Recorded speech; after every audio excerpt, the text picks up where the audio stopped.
Welcome to Cave of Adullam Ministries annual Bible reading plan. Join us daily as we dive into the Word of God. What are you waiting for? Let's begin. 1 Samuel chapter 19. Saul persecutes David. Now Saul spoke to Jonathan his son and to all his servants that they should kill David. But Jonathan, Saul's son, delighted greatly in David. So Jonathan told David, saying, My father Saul seeks to kill you. Therefore, please be on your guard until morning, and stay in a secret place and hide. And I will go out and stand beside my father in the field where you are, and I will speak with my father about you. Then what I observe, I will tell you. Thus Jonathan spoke well of David to Saul his father, and said to him, Let not the king sin against his servant, against David, because he has not sinned against you, and because his works have been very good toward you. For he took his life in his hand and killed the Philistine, and the Lord brought about a great deliverance for all Israel. You saw it and rejoiced. Why then will you sin against innocent blood, to kill David without a cause? So Saul heeded the voice of Jonathan, and Saul swore, As the Lord lives, he shall not be killed. Then Jonathan called David, and Jonathan told him all these things. So Jonathan brought David to Saul, and he was in his presence as in times past. And there was war again, and David went out and fought with the Philistines, and struck them with mighty blow, and they fled from him.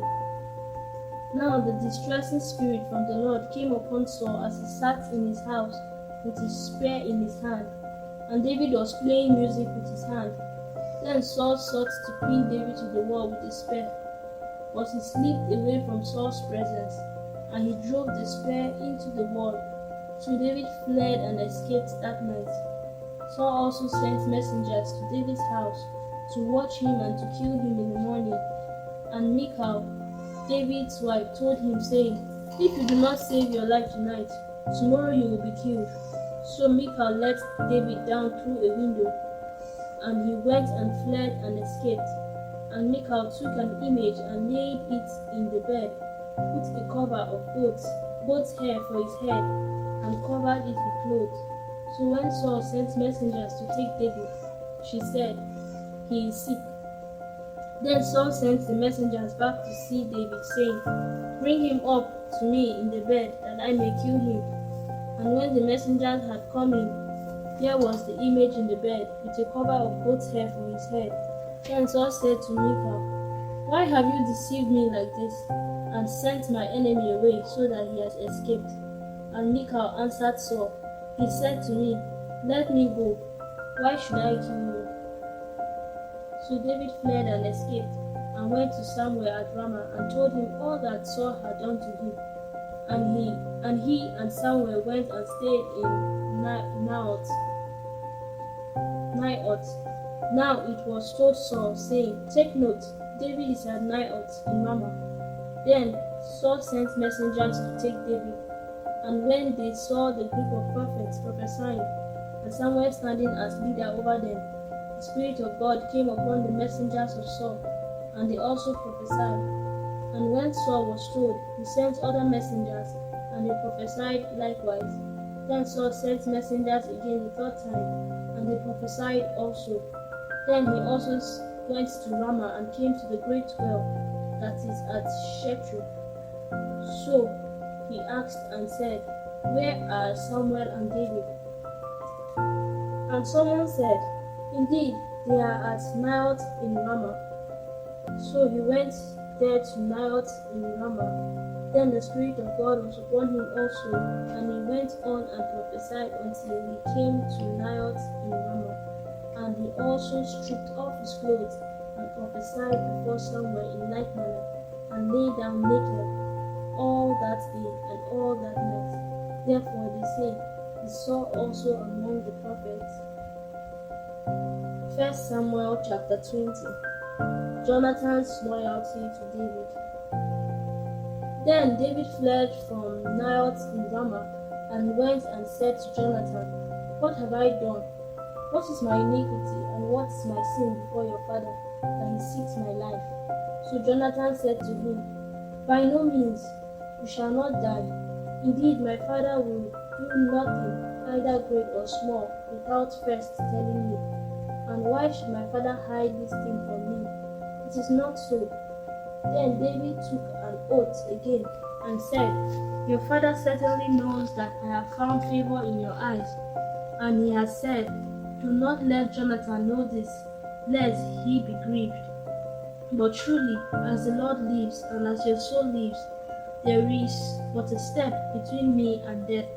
So Jonathan said to David, "Whatever you yourself desire, I will do it for you." And David said to Jonathan, "Indeed, tomorrow is the new moon, and I should not fail to sit with the king to eat. But let me go, that I may hide in the field until the third day at evening. If your father misses me at all, then say, 'David earnestly asked permission of me that he might run over to Bethlehem, his city, for there is a yearly sacrifice there for all the family.' If he says thus, it is well, your servant will be safe. But if he is very angry, be sure that evil is determined by him. Therefore, you shall deal kindly with your servant, for you have brought your servant into a covenant of the Lord with you. Nevertheless, if there is iniquity in me, kill me yourself, for why should you bring me to your father?"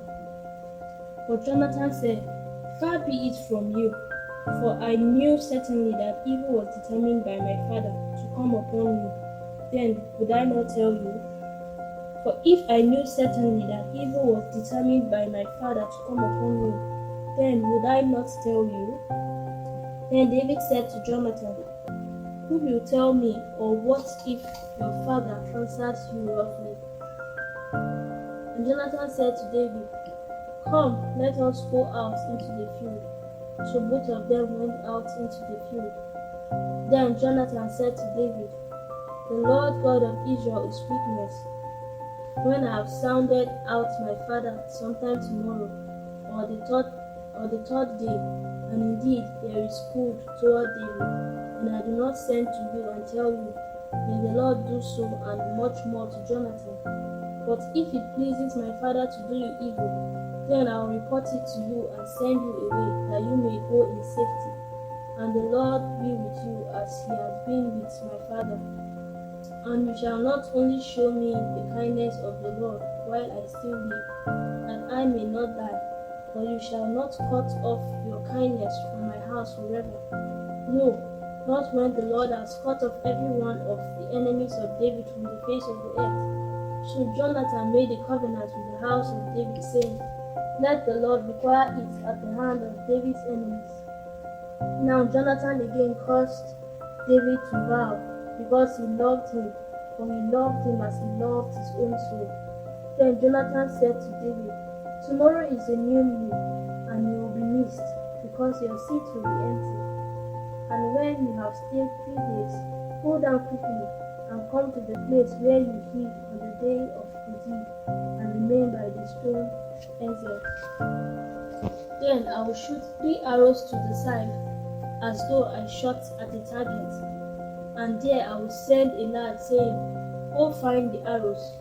If I expressly say to the lad, 'Look, the arrows are on this side of you, get them and come,' then as the Lord lives, there is safety for you and no harm. But if I say thus to the young man, 'Look, the arrows are beyond you, go your way, for the Lord has sent you away,' as for the matter which you and I have spoken of, indeed the Lord be between you and me forever." Then David hid in the field, and when the new moon had come, the king sat down to eat the feast.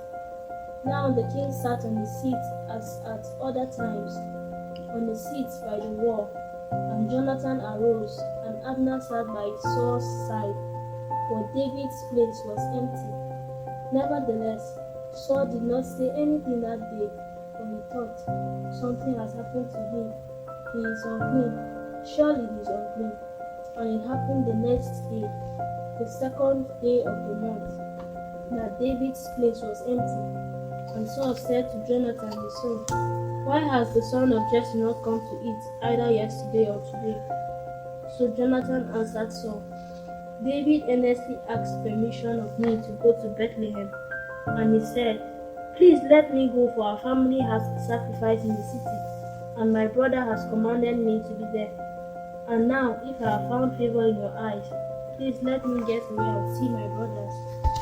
Therefore, he has not come to the king's table. Then Saul's anger was aroused against Jonathan, and he said to him, You son of a perverse, rebellious woman, do I not know that you have chosen the son of Jesse to your own shame and to the shame of your mother's wickedness? For as long as the son of Jesse lives on the earth, you shall not be established, nor your kingdom. Now therefore, send and bring him to me, for he shall surely die. And Jonathan asked Saul his father and said to him, Why should he be killed? What has he done? Then Saul cast out a spear at him to kill him, by which Jonathan knew that it was determined by his father to kill David. So Jonathan arose from the table in fierce anger, and ate no food the second day of the month. For he was grieved for David, because his father had threatened him shamefully. And so it was in the morning that Jonathan went out into the field at the time appointed with David, and in a battle, and a little lad was with him. Then he said to his lad, Now run, find the arrows which I shoot. As the lad ran, he shot an arrow beyond him. And when the lad had come to the place where the arrow was, which Jonathan had shot, Jonathan cried out after the lad and said, Is not the arrow beyond you? And Jonathan cried out after the lad, Make haste, hurry, do not delay. So Jonathan's lad gathered up the arrows and came back to his master. But the lad did not know anything, only Jonathan and David knew of the matter. Then Jonathan gave his weapons to his lad and said to him, Go, carry them to the city.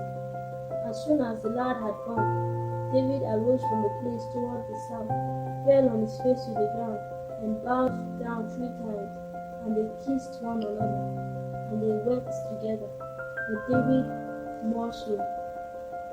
Then Jonathan said to David, Go in peace, since we have both sworn in the name of the Lord, saying, May the Lord be between you and me, and between your descendants and my descendants forever. So he arose and departed, and Jonathan went into the city. 1 Samuel chapter 21. David and the Holy Bread. Now David came to Nob, to Abimelech the priest.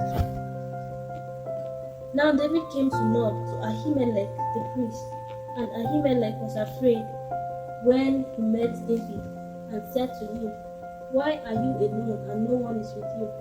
So David said to Ahimelech the priest, The king has ordered me on some business, and said to me, Do not let anyone know anything about the business on which I send you, or what I have commanded you.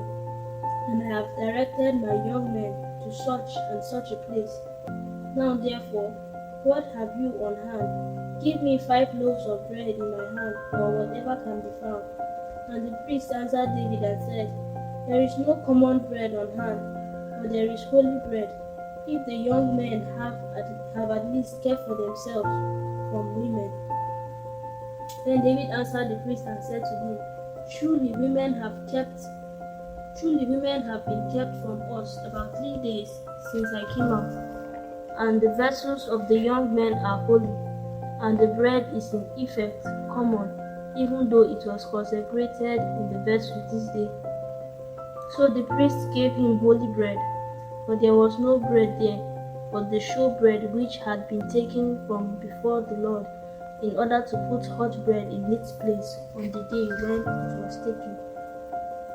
Now a certain man of the servants of Saul was there that day, detained before the Lord, and his name was Doeg, an Edomite, the chief of the herdsmen who belonged to Saul. And David said to Ahimelech, Is there not here on hand a spear or a sword? For I have brought neither my sword nor my weapons with me, because the king's business required haste. So the priest said, The sword of Goliath the Philistine, whom you killed in the valley of Elah. There it is, wrapped in a cloth behind the ephod. If you will take that, take it, for there is no other except that one here. And David said, There is none like it. Give it to me. David flees to Gath. Then David arose and fled that day from before Saul, and went to Achish, the king of Gath. And the servants of Achish said to him, Is this not David the king of the land? Did they not sing of him to one another in dances, saying, Saul has slain his thousands, and David his 10,000s? Now David took these words to heart, and was very much afraid of Achish the king of Gath. So he changed his behavior before them, pretended madness in their hands, scratched on the doors of the gate, and let his saliva fall down on his beard. Then Achish said to his servants, Look, you see the man is insane. Look, you see the man is insane. Why have you brought him to me? Have I need of madmen, that you have brought this fellow to play the madman in my presence? Shall this fellow come into my house? Luke chapter 11, verse 29 to 54. Seeking a sign. And when the crowds were thickly gathered together, he began to say, This is an evil generation. It seeks a sign, and no sign will be given to it except the sign of Jonah the prophet. For as Jonah became a sign to the Ninevites, so also the Son of Man will be to this generation. The queen of the south will rise up in the judgment with the men of this generation and condemn them. For she came from the ends of the earth to hear the wisdom of Solomon, and indeed a greater than Solomon is here. The men of Nineveh will rise up in the judgment with this generation and condemn it, for they repented at the preaching of Jonah, and indeed a greater than Jonah is here. The lamp of the body. No one, when he has lit a lamp, puts it in a secret place or under a basket, but on a lampstand, and those who come in may see the light. The lamp of the body is the eye. Therefore, when your eye is good, your whole body also is full of light. But when your eye is bad, your body also is full of darkness. Therefore, take heed that the light which is in you is not darkness. If then your whole body is full of light, having no part dark, the whole body will be full of light, as when the bright shining of a lamp gives you light. Woe to the Pharisees and lawyers. And as he spoke, a certain Pharisee asked him to dine with him. So he went in and sat down to eat. When the Pharisee saw it, he marveled that he had not first washed before dinner. Then the Lord said to him, Now you Pharisees make the outside of the cup and dish clean, but your inward part is full of greed and wickedness. Foolish ones. Did not he who made the outside make the inside also? But rather give alms of such things as you have, then indeed all things are clean to you. But woe to you Pharisees, for you tithe mint and rue and all manner of herbs, and pass by justice and the love of God. This you ought to have done, without leaving the others undone. Woe to you Pharisees, for you love the best seats in the synagogues and greetings in the marketplace. Woe to you scribes and Pharisees, hypocrites, for you are like graves which are not seen, and the men who walk over them are not aware of them. Then one of the lawyers answered and said to him, Teacher, by saying these things you reproach us also. And he said, Woe to you also, lawyers, for you load men with burdens hard to bear, and you yourself do not touch the burdens with your own finger. Woe to you, for you build the tombs of the prophets, and your fathers killed them. In fact, you bear witness that you approve the deeds of your fathers, for they indeed killed them, and you built their tombs.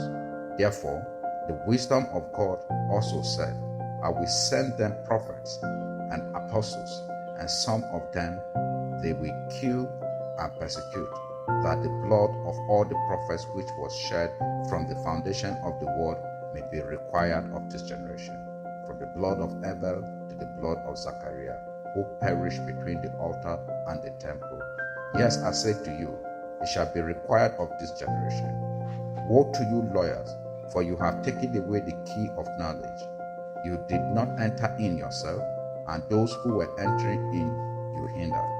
And as he said these things to them, the scribes and the Pharisees began to assail him vehemently, and to cross-examine him about many things, lying in wait for him, and seeking to catch him in something he might say, that they might accuse him.